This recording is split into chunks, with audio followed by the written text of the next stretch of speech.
nephrology workroom right now in the spirit of Valentine's Day. Urine inspiring and urine intelligent. Uh, yeah. So I'm gonna talk today basically about my goal for today is hopefully that it's a sort of bi-directional interaction where people will sort of talk and share their own experiences and their own insights. And my goal is to unpack sort of the intersection of personal and professional. I believe that this really deeply influences sort of our experience as a doctors and how we practice. And something that I think often does not happen enough in medical training is we don't spend enough time sort of exploring the changes in our identity as we go through medical training. Because you start off as like a person with your own sort of personal, demographic identities, all these things, and over a series of years, you join this new group, the medical profession. And there's some bad things that happen during that time. There's some good things that happen during that time. Yeah, so please feel free to put any comments in the chat. I'm happy to be interrupted. You can just unmute and ask a question if you want. Um, yeah. So I guess the disclosure that I have is I have no financial disclosures. I'll very briefly talk on mental health topics, and the term like suicidality will come up, but we don't go into very much depth about it. Um, And the last thing I say before I go is I'll explain this picture that I have here. So this is a tree called the ceiba tree. It's a tree that's native to South America, and it's sort of known throughout the world for its like beautiful canopies, and they have like whole ecosystems that are dependent upon ceiba trees. And I guess to start my journey into this personal and professional exploration, I want to share a story of what happened when settlers arrived to South America and saw the ceiba trees. Because they too were sort of enamored by its beauty and wanted to move it to different places. And I'll just read this for you. Isolated from the forest that it came from, strange things could happen to ceiba trees. Sometimes the ceiba tree would wither in a strange new climate. Sometimes it would grow all alone in a new field, but isolated it would falter. Its branches would grow short, and no matter how hard it tried, it could not grow a canopy. And sometimes a lone ceiba tree survived and pushed to thrive, its branches defiantly spreading over barren fields, a rebuke, a testament, still providing much needed shelter and sustenance to all near it. So, a colleague and I have been very interested in sort of this story of saber trees because, in a lot of ways, it reflects what happens in medical education. Oftentimes, we see people who've survived, who've made it through training, and we sort of praise them and marvel at how exceptional they are and how much they persevered. But what we don't often talk about is how many people we've lost and how much of ourselves we've given up in order to become physicians. Um, and I would argue that medical education is a model of extraction. And what I mean by extraction is what medicine does is it goes into communities, it finds the elite few who are sort of intelligent, smart, hardworking, et cetera, all these like desirable qualities. It physically removes people from the communities that they've come from, and then while you're in medicine, you're basically forcibly socialized. So if you don't adhere to to the medical norms, you're kicked out of the community. If you don't exhibit professionalism in the way that other people deem professionalism should be sort of exemplified, then you're kicked out. And extraction really refers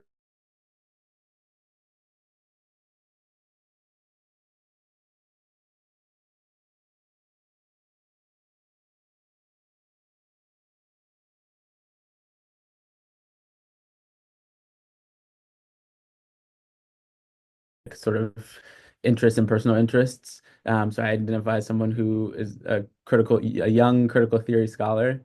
And critical theory basically thinks a lot about power and basically how power influences social interactions and how power determines inequity in society.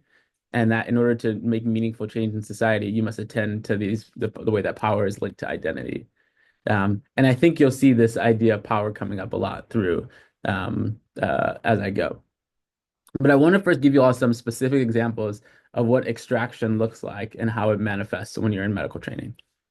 So I'll just give, I think, two examples. So first is something called stereotype threat, which many of you all may have heard of, but it's still a relatively not talked about concept within medical education. So stereotype threat is basically when an individual fears fulfilling a negative stereotype about their group, and that fear impairs performance. Um, so for me, Justin, as a trainee, the times where I feel the most stereotype threat actually would be when I was with minority attending. So if I had a black attending, because I personally didn't really care what other people thought of me, but I cared a lot more what like but my black supervisors thought of me. And it was in this time where I was like, I don't want to be the dumb black student or the person who didn't deserve to be there. And that fear, either conscious or subconscious, impairs performance. Stereotype threat was first described in Women in Mathematics at the University of Michigan in the 90s. And at that time, what people saw was that in lower level math classes, men and women performed equivalently. But as you went up to the higher level math classes, men began to consistently outperform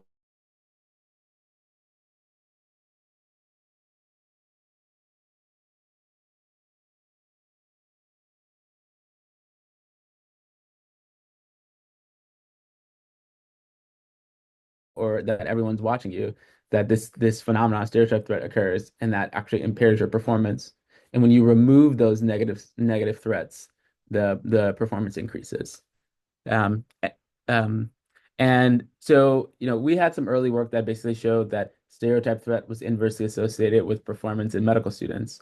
So we did another study where we basically tried to qualitatively unpack what was actually happening with learners. Um, and we were specifically focused on race and ethnicity. And we basically built this three-part model where first people are triggered by something that happens in the learning environment. So we wrote this paper we called "They Don't See a Lot of People My Color" because one learner on the first day that they arrived to like where they were working, someone came up to them and said, "We don't see a lot of people your color." And so from that moment, they know that they stand out and that people are watching them and that their actions, it feels like they represent their entire race or identity group.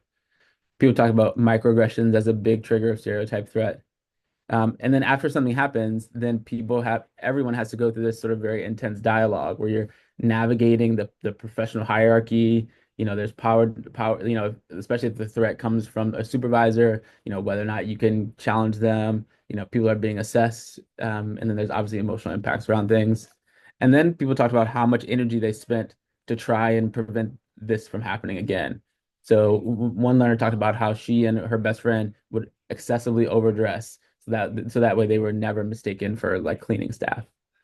And this quote here is probably my favorite quote from the whole paper, which was so this is someone was asked a politically charged, kind of racially charged question, and they said, do I want to give by their attending? And they said, do I want to give an answer that's going to appease them and maintain a good relationship? And it's a big loaded question when I'm trying to think of the differential for altered mental status. Um, what this person is describing is that their cognitive load is overwhelmed, that their working memory is overwhelmed. Um, in the education space, one sort of prominent theory is cognitive load theory, which basically says we all have working memory and we use our working memory to accomplish tasks in front of us, to learn, to demonstrate learning, etc. And our working memory must accommodate three things. One, the intrinsic difficulty of a task. So the first time that you are performing a central line, you have a much bigger intrinsic load than the 100th time that you're performing a central line. The extraneous load, which is distractor information, which doesn't help you learn or demonstrate learning, but consumes your working memory. And germane load, which is the part of your sort of working memory that you use to like learn, to build illness scripts, etc. And what happens in stereotype threat and with many identity threats is that you overwhelm learners with this extraneous load, this distractor information that is consuming your working memory, but not helping you accomplish the task.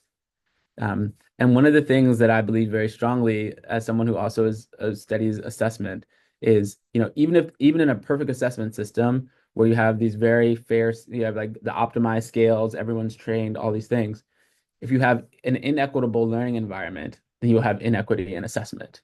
Because in an inequitable learning environment means that everyone has not had a fair chance to learn or to demonstrate learning. There's tons of literature about many different types of identity threats. this was a piece that was written with a all UW crew, and we basically said that, the current model of medical training is sort of full of pain, silence, and despair. Pain being, all the isms, racism, sexism, xenophobia, et cetera, et cetera, et cetera. Um, uh, Silence being that people don't feel empowered or feel actively not empowered to speak up, and then despair reflecting, that physicians have higher than the sort of general population rates of suicide and also a lot of attrition.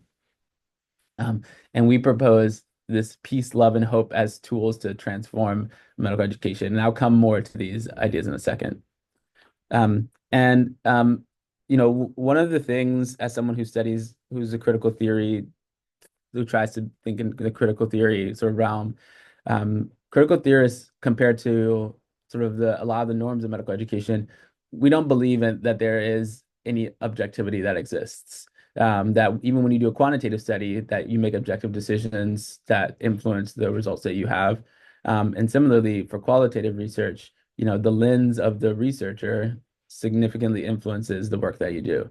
And so for me, one of the things that's been cool as I've done med ed research, and one reason why I would encourage anyone else who's interested, to reach out to me or to start doing med ed research is I've gotten to share a lot of my own personal lens that's been tied into the research that I do. So, I am someone who I have bipolar disorder, and it's something that's very deeply influenced my lived experience. And I would say I've gone from experiences of feeling, one, very safe to share aspects around my mental health with people, to also feeling times where I felt very threatened, where I didn't feel safe, where I felt very anxious, because the community that I was in felt very threatening. Um, and yeah, and so the second sort of half, I'm going to transition into sort of thinking a lot about safety. But I would say for me, going from times where I felt safe to feeling threatened really influences the research work that we did. Um, if you look throughout the education literature and really like business literature and a lot of places, um, there's a lot of work around identity threats, which are all the ways that a person's identity can be called into play in a harmful way. And most of the literature that talks about how to create safe spaces really focuses on something that we would call threat mitigation. And threat mitigation is basically when you respond after something bad happens. So like right now, everyone's getting trained on after microaggression, like what do you do after? How do you respond? Um, and while this is very important, it's also very reactive. And there's a lot of, even in the context of a good response, there's a lot of harm that can be done to trainees, to patients, to any sort of vulnerable group in the learning environment. Um, and so for us, our attempt and sort of to make a threat mitigation effort was to sort of build our own framework for how to think about responding to microaggressions. And while there were many frameworks before, what we sort of hope to do is we hope to capture the learner voice, because most sort of recommendations around how to respond in these moments are really from people often with lived experience, but there's sort of these expert opinions, and there's not really any sort of research evidence base behind how people should respond. And so we basically designed a study where we gave medical students four what we thought were very realistic scenarios, and asked them how they would feel most supported if someone else saw this microaggression happen. And from this, we built this framework, and we break it down into before, during, and after. And I would say historically, the focus has really been on what to do during and a little bit on what to do after. So the before for us was also a new thing. Um, if you ever worked on a team with me, I hope, and I'm pretty sure that I usually start off the first day with doing something that I call a pre-brief. And a pre-brief is basically like, it's built into when you're, doing your orientation, like the bathrooms are over here, I'll give you feedback on Tuesday, yada, yada, yada, all these things. But then also saying like, we all have many different identities. And sometimes they get called into play in harmful or unideal ways. And I want to talk about what to do if someone else on the team notices like one of these moments. And Usually, and then we sort of go around the team and share. Usually I'll share first. And I'll go to the most senior person and then sort of down and then like down the hierarchical sort of pyramid. Um, and what this does is it allows people to say what they want for themselves. There's some people who would prefer to respond on their own, who don't want other people to say things because they feel like other people would just make the whole situation worse. There's some people who prefer to not have any conflict in the moment because that's their personal style. And what this does is it actually empowers the team to know what everyone else wants for themselves. For me, the classic microaggression when I was a, resident and fellow is I'd be in the room with a woman attending and a patient would uh uh like microaggress my attending in some way, in gender perspective. And I would always freeze and I would internally, I'm like, okay, should I respond because this clearly was a microaggression? Or like, is me responding further microaggressing my woman attending because I'm now assuming that she can't respond for herself? And like, all this internal like chaos and tingling. And then the moment has passed and nothing has happened. And this is actually the most harmful moments in microaggressions and when they happen and they go unacknowledged. There's all sorts of frameworks about how to respond during the moment, so I won't go too much into detail with that, except for to say there's some times where things are so flagrant and so egregious that you need to pause or end the interaction and allow the person who's being harmed to leave the room. Um, there are very few circumstances in which the person remaining in the room will help to continue to de-escalate the situation. The example of this for me was when I was in residency, once I was presenting like in the ICU, and a patient who was not my patient saw me and then started repeatedly yelling the N-word. And I kept struggling and I was trying to keep presenting and was struggling and no one on my team said anything. And then once I finished my presentation, then I was very appreciative. One of my co-residents said, "Hey, maybe we should move over like to the next like hallway so that we're not standing here." But in those very flagrant moments, uh, even for people who may often be sort of very sort of assertive and able to take care of themselves, there are sometimes where we need like group care to act proactively or more sort of more quickly reactively. And finally, at the end, we had some learners who said, like, there's some people who are so frequently microaggressed that if they debriefed every time they had a microaggression, they felt like they would never get to learn anything else. And so, what we encourage people to do is to do a quick one-on-one check-in. Hey, I saw that this thing happened. Do you want to talk about it? And if they say no, you let it go. And if they say yes, then it's okay to talk about it. And as you all are transitioning to being more senior faculty, as you were going to run teams, um, we did a second study where we basically interviewed faculty around the same sort of structure.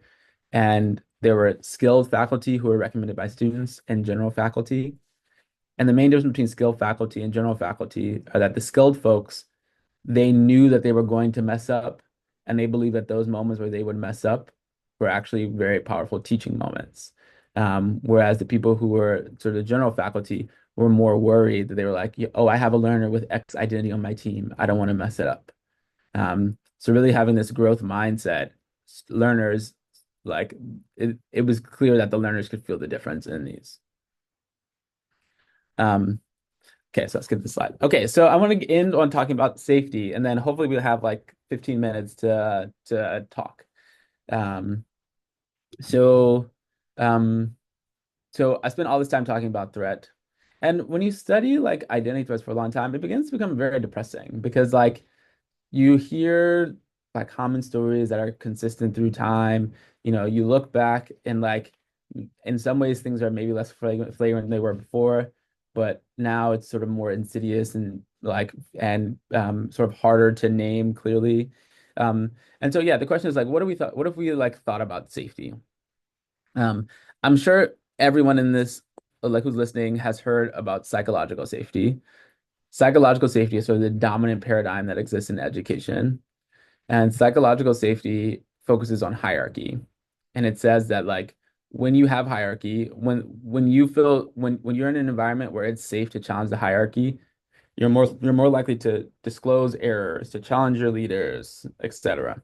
And environments where the hierarchy is strong and there's fear of that you have fear of sort of being reprimanded or harmed for threatening the hierarchy, people don't do those things.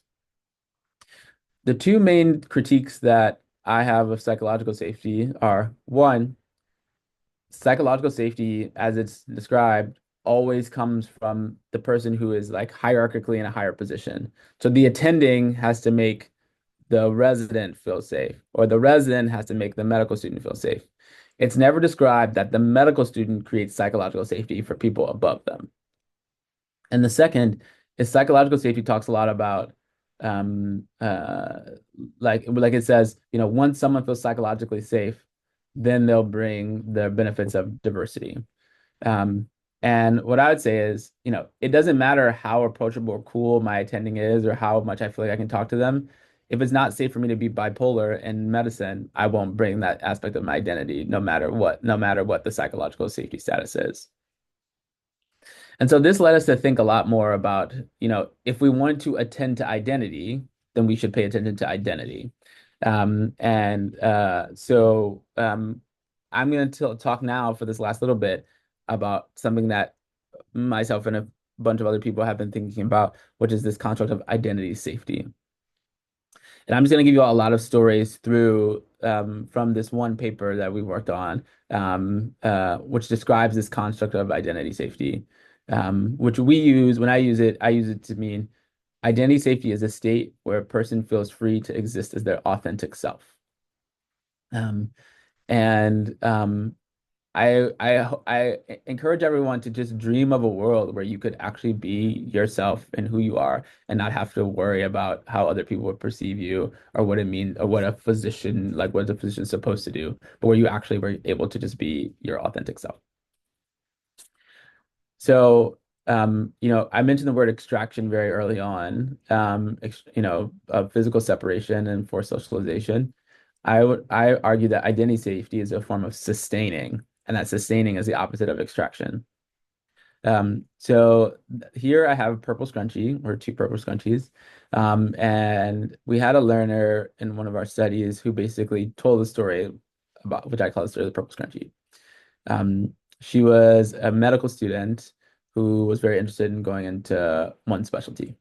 And she spent a year of research in this specialty area. And, she said, it's not like they were mean to me. They didn't do anything like excessively wrong. I just knew that I didn't fit in. And, she said, like, a lot of my hobbies are, she's a Filipino woman. She's like, a lot of my hobbies are culturally related hobbies.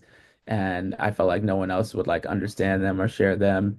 The other students who were working, who shared their like racial and gender concordance with the other people, it seemed like they thought that they were better students, not because they did better work, but just because they got along with them more. Um, and she's like, there's a lot of ways I just wasn't myself during this year. For instance, I didn't wear my favorite purple scrunchie for the whole year that I was doing this year of research. And I asked her, did you ever go back to wearing this purple scrunchie? And she's like, oh yeah, I wear it all the time now. And I was like, can you tell me about the first time that you wore the scrunchie? And she's like, so I put on my outfit, I recognized that my outfit was like purple and matched the scrunchie. She showed me her water bottle, which was pink and purple. And she's like, I looked down at the scrunchie, and these are her words. She's like, and this is so silly. That's why I don't like thinking about it. But I looked down at the scrunchie and I realized how much of myself I had suppressed over the last year just to try to fit in. And it's really nice not to have to overthink really small, dumb things like a scrunchie anymore.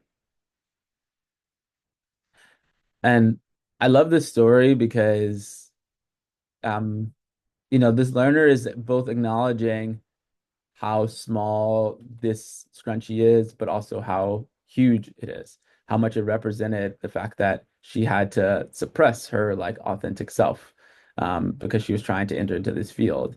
And you think about how much we allow ourselves to like assimilate in ways that we never thought we would, when you start medical training, so that we can fit in. Yeah. Um, so first I'd say what this person is demonstrating is going from a place of identity threat to going to one of identity safety. And I'm just going to very quickly go through the three pillars of identity safety, so that, and then hopefully I would love to hear people reflect on them. So there's an individual level pillar, there's an interpersonal level pillar, and there's a structural level pillar. So Individually, identity safety is fostered when people have opportunities to leverage their own identities in the service of patients. So when people see that they can draw on their own identity and that it actually helps people, um, it gives a sense of value and sort of anchoring for individuals about why they're the perfect person to be in this place serving these patients. I'll give you an example. So this is a learner who has type 1 diabetes talking to their attending about a patient who also has type 1 diabetes. So my attending said, he doesn't seem like a very controlled diabetic. He's not really someone I think of as a candidate for an insulin pump. And I got to kind of advocate, like, no, this is the standard of treatment. Everyone should be able to access this. I got to help advance patient care in that way. And my attending, I think, appreciated kind of learning from me in that aspect.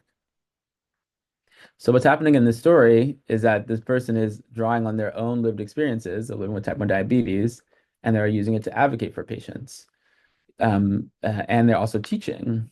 Um, there's all this literature that talks about how race concordant care and language concordant care improve outcomes and like screening and all these things.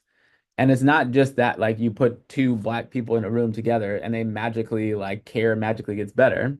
But what's happening is that people are drawing on their lived experiences, their cultural competency, all these things to provide more culturally appropriate care. And that is actually a very grounding like force. And I would actually argue that some people are able to exist in very toxic places because they see that their identities are able to help patients.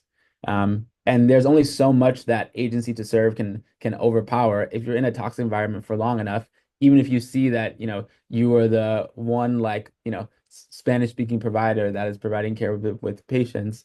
Um, uh, uh, Self-harm can only be sort of overpowered so much. For myself as a bipolar person, you know, I've gotten a lot of cool opportunities to share experiences around like what it's like living and practicing in medicine with bipolar disorder. And like, when I was in residency, there was a period where I didn't know whether or not I would lose my medical license because I had gotten hospitalized after a suicide attempt. And then like years later, I got invited by the journal of the like medical board to write a piece. And like these moments are moments where I get to like draw on my own lived experience to try to help other people. And that actually has, even though I've had a lot of negative aspects related to my identity, it actually has anchored me within medicine. Next is this idea of upholding personhood. This is when a person feels seen, that you see their identities, that you value those identities, but you also see the person who's more than just the sum of those identities. So you might know that Justin is Black and bipolar, but there's also a Justin who's more than the sum of those identities. Um, so one example is, so this is a non-binary learner talking about a surgeon that they were working with. So one of the only female surgeons on the team took me out for coffee and we talked about life and it eventually led to gender stuff. She's like, I have a 1-year-old son. How can I teach him to enjoy exploring gender? That like felt really respectful and caring. Like I got to meet you, not I got to meet a trans person. So one of the important things with these moments of upholding personhood, there's a very sort of thin line where tokenization can be on one side and upholding personhood is on the other side. And oftentimes the way that people interpret moments, they very much are influenced by the past interactions with people. So if someone has been sort of dehumanizing or demeaning to other people, and then they would do a moment like this, the learner actually might not receive this as a positive interaction. Um, um, we contrast tokenization to upholding personhood, where tokenization, one learner said, if the only time that my team cares that I'm Mexican American is when we have a Spanish speaking patient, that's when I feel tokenized. Um, and the contrast in this story, what this person is, my interpretation of it is because this person was asking about their child, which is really something that's a very intimate, very personal thing. And also that this is happening over a meal, which often is a very humanizing, like reducing power differential sort of interaction, that those features together made it be received as actually upholding personhood. And finally, belonging. So this is the structural level pillar. There's sort of two big definitions of belonging. One is like, I belong because I'm similar to these people. Another definition is I belong because I'm welcomed as my authentic self into this space. And we believe in the second definition of belonging, that there are, we've had folks in studies who say all skin folk ain't kinfolk. Just because someone shares your identity, that does not mean that you can trust them or that they're a safe place for you. Many people have been socialized into the norms of medicine and they uphold often harmful norms, even if you share an identity with them. And so there are times, this is a blend of upholding personhood and belonging story, but we had one learner, a different non-binary learner in the study, who basically talked about how throughout their whole like all of medical training, people were just misgendering them over and over and over and over. And they said and they were like trained, they had been trained like how to respond, and they would respond, and people would still just keep misgendering them. And then I said, is there any place where you felt safe? And they said, oh yeah, I have this one black woman mentor. I love her. She misgenders me all the time, but I still love her. And I was like, whoa, whoa, whoa, whoa. Can you like back that up? Like why, like how do you love this person if they're misgendering you? And what they said is, they've had a relationship of 6 years, with this person to this point. They've seen the way that they move through the world, the way they live a life like oriented towards social justice. And when they mess up, they apologize and they do better. And they said, I can still have the love there. Um, and so one of the things that you see is that when people exist in a state of identity safety, they actually interpret identity threats differently. It's almost, I don't like the word resilient because I think it can be that can be used toxically, but really it when you are when you when you feel like you exist in a place where people care for the authentic you, um, even when they mess up, you're able to heal and recover and it not impact you as much as it has previously. So this is our whole model altogether. We this is sort of mapping the web identity dynamics. We know that there are identity threats. There's tons of literature about this. Most of the focus historically has been on threat mitigation efforts, how you respond reactively. We encourage people to start thinking about how you create a proactive sense of safety where people can be their authentic selves, where we give people opportunities to and the last thing I didn't say is think about psychological safety. There are some times where a learner or someone on the team, a junior person on the team, has cultural capital that they can connect with a patient in a way that no one else can. So there's sometimes where the most junior person actually wields the most power. And that actually completely flips the psychological safety paradigm. And it actually really critiques the way that we often think of the attending as the person who knows the most in all domains, which we know is not true. And especially around these identity related things, this is a big thing that oftentimes trainees have more sort of competence in these domains. Um, and it's not that you need only identity safety or only threat mitigation, but you need both skills. Because even if you make a super safe team where everyone feels comfortable and you're going to walk around the hospital and you're going to interact with different providers and different patients who are not a part of your team, and they might insert identity threats. So you need skills to proactively manage things as well. Um, yeah. Okay, so I'll pause for now. I would love to hear people's just like critiques, thoughts, reflections, anything.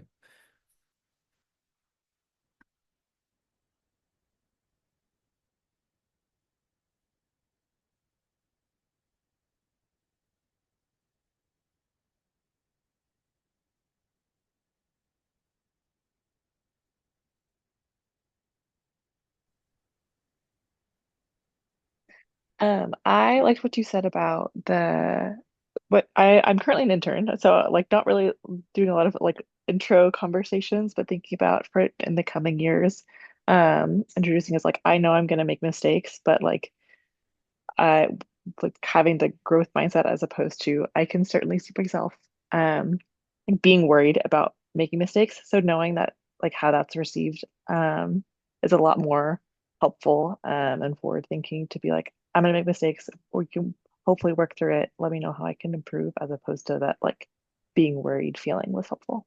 Mhm, mhm. Yeah. Yeah, thanks. I completely agree that and I will say I found that after I started having these preview conversations with folks, I had so much more meaningful interactions with the rest of my team because there were times where people would like do things that if you were really because when you admit that you are going to make mistakes, you're breaking down the hierarchy. And uh yeah, people would like say things that would challenge me in ways that people wouldn't have done before. And I actually really like that because I think we had a better team, a more well-functioning team, and we're able to grow as opposed to like me as the senior resident supposing to be the model for everyone to ascribe to. Thanks.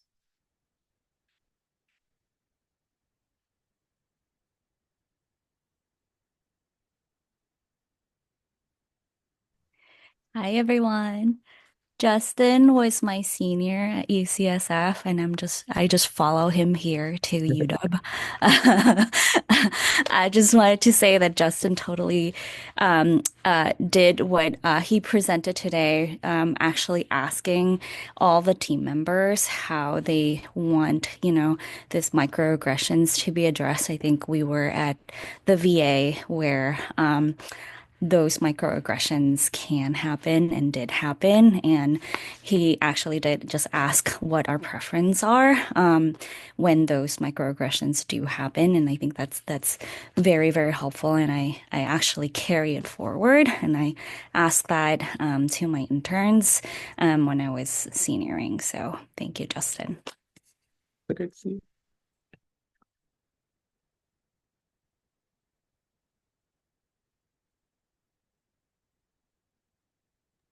On kind of that like preview microaggression conversation note, I have had a couple of seniors do that as well when I was an intern.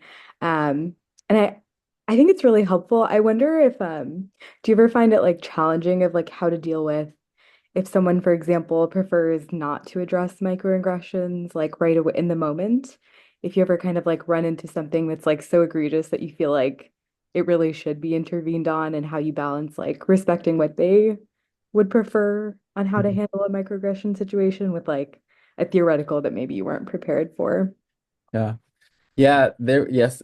So there's so one example that stands out. This is my first year of fellowship where we had pre-briefed and one of the attendings basically said like that they usually will respond. So there's different there's one where some people say like no response whatsoever, and then there's the other of like they will respond. And this person they didn't respond, and the patient was like saying things, they were like escalating in what they were saying, and I felt like I just like saw this and I actually and I said something in the moment and then after we left the room, I was like, I'm sorry. I know you told me what you wanted me to do, and I apologize that I did not do it. But and then they actually said like, yeah, I guess I said I would respond, but apparently I wasn't going to. And I think actually I think but then it makes space to have the conversation after of like I'm like of either did or didn't do what you wanted me to do. And like because for me it was then like I'm sorry you told me what you wanted and I actually violated what you said you wanted. And sometimes people will change what they want. They like, oh, like now I think of it a little bit, um, but I think just like even a lot being able to have that interaction still, yeah, it made the situation okay. The fact that like I was aware that I had done something that they uh didn't necessarily say that they wanted early on. Yeah. Yeah, I like that kind of just like prompts the conversation afterwards, even Mhm. if how the moment went wasn't as previously discussed.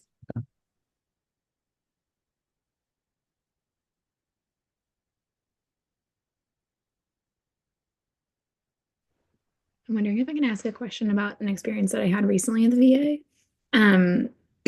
This was my co-intern and I were like pre-rounding before the day started, and my co-intern had an experience with a patient who said that the patient didn't want a provider of her race.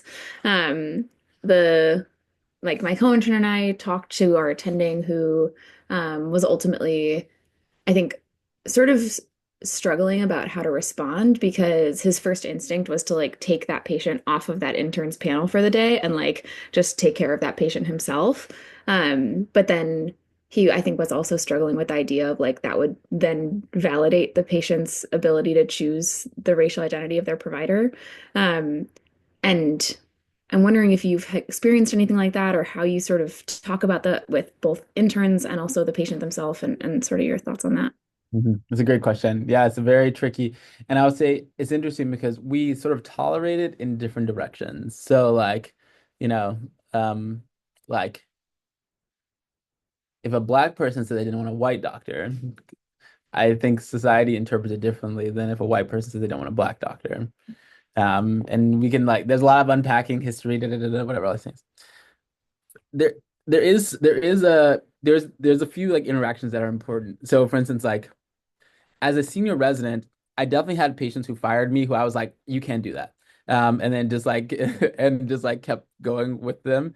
And usually it was and I think the important thing here is like the agency of the person who is at risk of being harmed. And like in those situations, like it gets complicated when like the like patient provider may be in one direction and the patient provider role, like their like doctor patient role. So let's say you had like, you know, a black woman patient with a like, white male doctor. That is a different situation than um like a white male patient with a black woman doctor. And so what I'm saying is these situations are very complicated. And so like you I think everyone needs to have an ethical principle with which they base their decision making. So, for instance, for me, I took this like I took this public health ethics class a long time ago, and what they say is like the defense. So the defense principle is one that like we have a duty in society to the most vulnerable like members of society first. And like if you use that principle, I I would actually I would often, but not always, usually the I would prioritize the patient. This is going to be really complicated. I don't want to, I'm not giving a rule for everything, but yeah, the patient weight it should be weighed differently, I think. Um, yeah, yeah. And and the agency of the person who is at risk of being affected. This is a very, I'm giving a very vague, I'm speaking in vagaries and and it doesn't actually work across all things. So I don't like my answer for myself. Can I try one more time to answer this? Okay. So I think what I would say is, And I can also give you some more context. Like my co-intern was of a racial minority, and this was a white patient at the VA. yeah, I totally hear you that it would totally vary depending on the circumstance. yeah, yeah. So, so obviously in this circumstance, it is the principles of the hospital that we don't allow people to like pick the doctors that they see and like if it's based in a reason where someone has like PTSD because like I think those are the times where people like more often accept these. So let's say like a white person was assaulted by a black person and they have like like what we deem to be like sufficient reason to have justification of those things. I think that generally are times where those moments people would actually accept the request of the patient. But these are very subjective decisions of like when, and so it has to be a combination of what's happening with the patient, but also who is the person who would care for them and what does that person want, in their own care. Because there's sometimes where people who, you know, sometimes people would say, I don't want to, please, yes, Laura, go for it. Thank you. I'll stop talking. I apologize for this Hi. ramble. No, you're so fine. Thank you, Claire, for talking about that. I will say, like, from the other end, first of all, I was like covering that day. So I think it's a different situation if you've been like taking care of a patient for a while and it feels like there's at least some sort of established relationship that you can build on. And I was just covering that day and I was like, I really don't want to deal with this. Like, I don't want to walk back into that room. And the other thing was like when that comment happened, I was pretty much alone in the room. And I think the patient's tone of voice and also sort of like the way that um and like also explicitly what he said started to feel like emotionally and physically threatening. So I think regardless of, I think in a different situation, um I think maybe I would be more on the fence about what the attending decided. But I think that day I was like, I am 100% okay with you taking this patient off of my hands and me not having to deal with the situation again. Because, like, as somebody covering and also, like, first thing in the morning, feeling like sort of emotionally and physically threatened by somebody else, I was just like, I don't need this right now. It's okay if the patient feels like their request was granted, um, because I think for my own well being, that was probably the best decision as well. Thank you.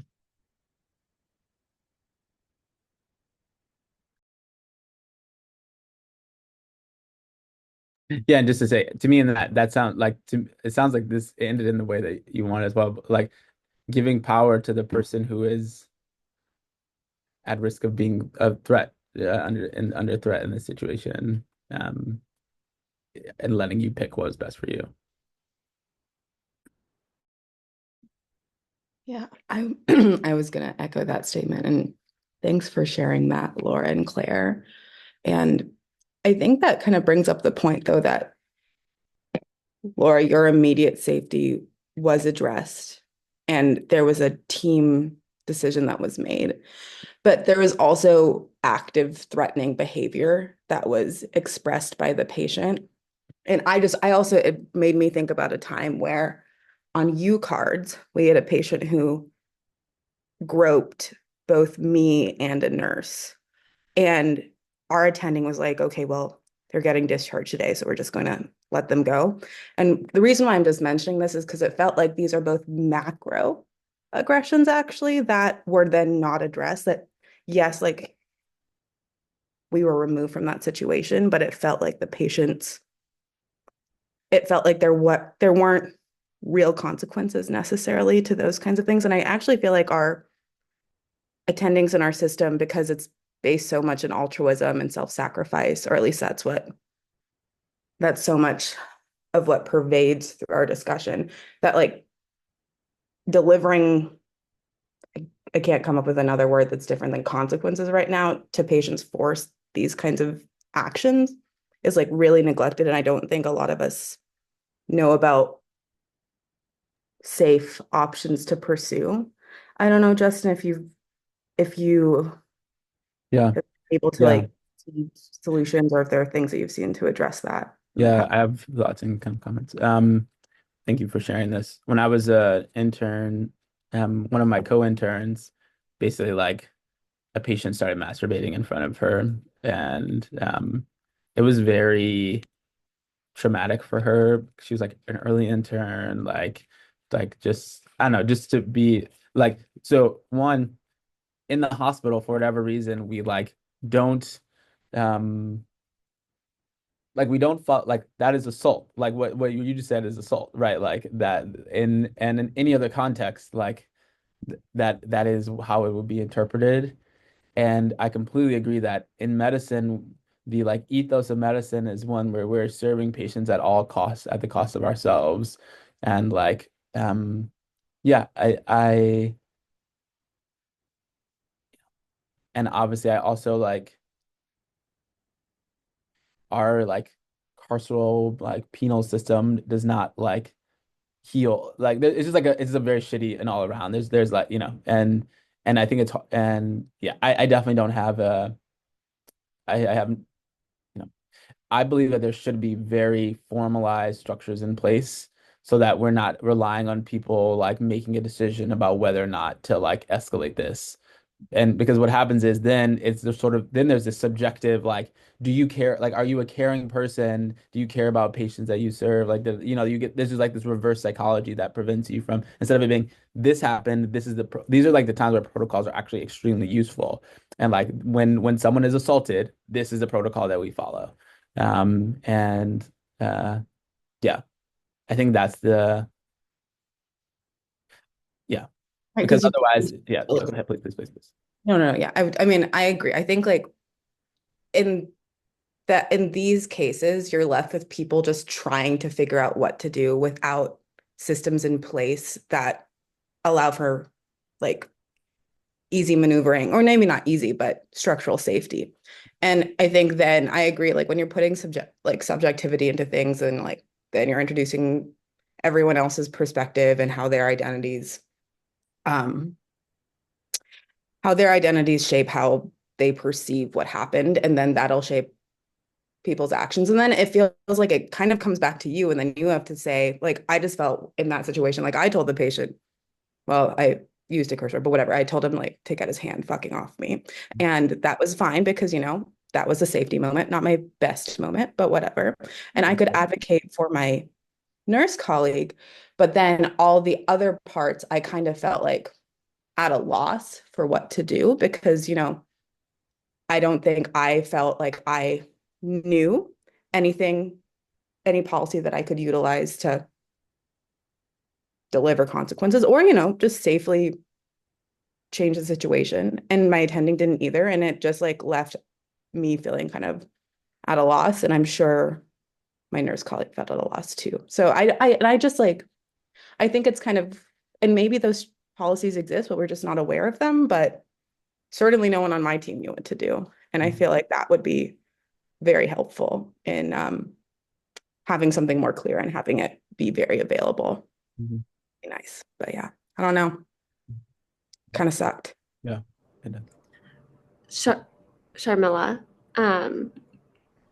I don't know that I really have like a great thing to add, but that reminded me of a situation we had on HEMONC when I was senioring. We had a patient who was consistently groping nurses and making inappropriate comments, always when family was out of the room, and it was just a repetitive behavior that was brought up. And our attending made a lot of excuses for the patient and seemed to just kind of excuse it because he wanted to focus on his malignancy. And it was very dismissive, and it created a really unsafe learning environment and working environment. And I think that I was really angry by this point and just had to say, like, this is assault. And the nurses actually like were able to, I sat down with the charge nurse. We're able to figure out a way that like they would like it handled for their safety. And there isn't actually a policy. I looked. There's no clear policy. It is all nonsense. And I just can't believe that. But ultimately, we sat down and asked the nurses to kind of identify ways that would make them feel more comfortable delivering care, so that they would have the patient would have to like have their arms crossed when someone came into the room to do care. They would have a male presenting person with them at all times, and they would not have like the same nurse assigned, that kind of thing, when possible. And then we were able to actually like put something in the chart that would flag, because then it would happen to the physical therapist who came in. It would happen to me if I came in by myself, and at least people knew that that was like the protocol. And then I think I had to have regular sit down meetings with him anytime it happened to say, hey, remember that conversation we had? Not appropriate, will not be tolerated. This isn't okay. This is our policy that we made up because there isn't one. And I think that like that worked, but it felt so unsatisfying and so frustrating. And I think a lot of us just felt really powerless because this was just something that happens and continues to happen. And there's no policy in place. And I don't think that there's a clear way to navigate it, which just makes it even harder. And so I'm so sorry that happened. And I don't know if anyone has any better information. Like, is there a policy? I don't think so. But that's just something that's been on my mind. And it kind of sucks that you had to do all the work for it. Do you know what I mean? Like, I'm glad that you were there advocating for your nurses, but in the end, it was on the onus of y'all to figure it out rather than there being anything more overarching and in place. No system in place, and unfortunately, the attendings were not helpful either. So yeah, it is really hard when that gets put on often the people who are like the nurses, like who were victimized in that situation, then had to be the ones who had to fix the problem so that they could continue to do their job. Like it's yeah. I don't have any solutions, just like lots of yes, that's messed up.